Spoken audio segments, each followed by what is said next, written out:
Guys, welcome to the channel. This is an exciting one for me. You guys know I love Seiko. I love interesting Seiko.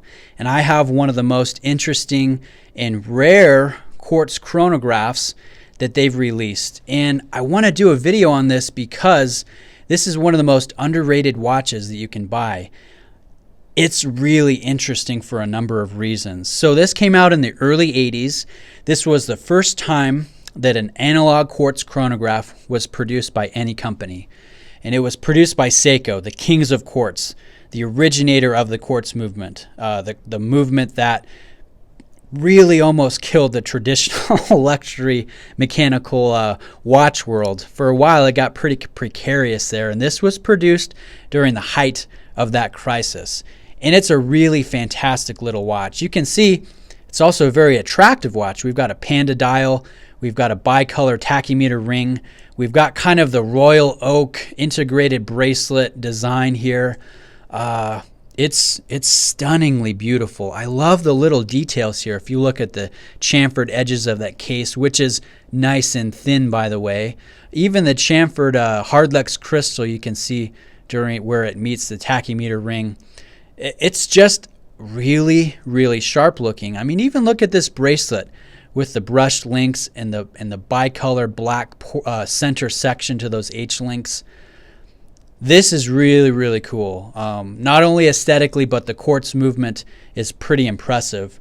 So back in the day, this would cost about $250, which is, I think, around $500 or $600 in today's money. And you get quite a nice watch. Now, this isn't just any old cheap quartz chronograph. Like I said, this was the very first one. This is kind of the pioneer. And it's a 15 joule movement that's actually finished pretty decently. And you've got some really handy tech here.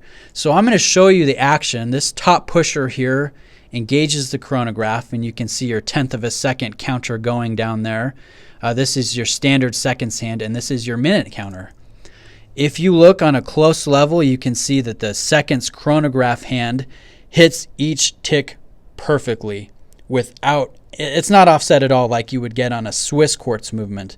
I mean, even Omega's, the Cal 1538 can't even hit the markers perfectly like this far less expensive Seiko can do. So I think that's really cool. Now this button also stops it, and it could restart the chronograph at any time.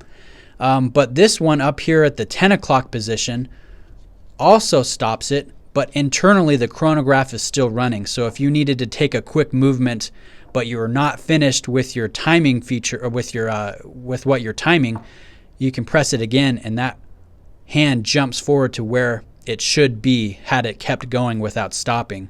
So that's a really cool feature. That's called a split timer, and that's a nice feature on this 7A28 movement here. So let's just stop it and reset it. That's the reset button. You can see everything just snaps back to zero.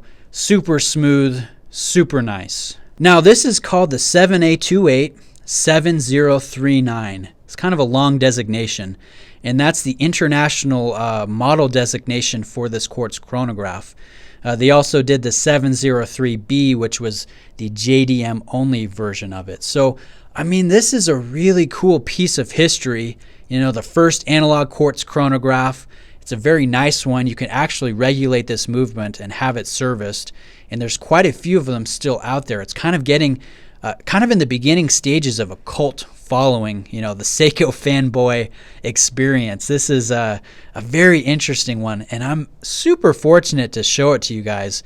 This belongs to my good friend Dylan, who also lent the SLA that I recently reviewed. He's another just awesome guy here in Utah that loves Seiko, probably more than I do. I mean, and I go head over heels for Seiko. It's my favorite brand. So this is just a fun look at a really interesting watch that has amazing details, that has a great movement, very attractive looking watch, and they're getting harder to find. So this one in this condition, I think Dylan paid about $500 for. So you know, I think that's a bargain for this level of watch. And you can find other versions of it. They put the 7A28 in different layouts, and they made it for several years. So since it is a nice quartz movement, it is robust and serviceable. There's still a lot out there, still in good working condition. So if you can find a nice 7A28 in your favorite type of combination, I'd pick one up because they're a nice little piece of history that's underrated. And I hope just by doing this video I can shed a little bit more light on just a really fun model. I mean, check out those details. Look at the dial on a macro level. This is really nice for the early 80s. Look at those applied indices and the texture on the sub registers. I mean, this is a special little watch. So anyways, big thanks to Dylan for lending this to me.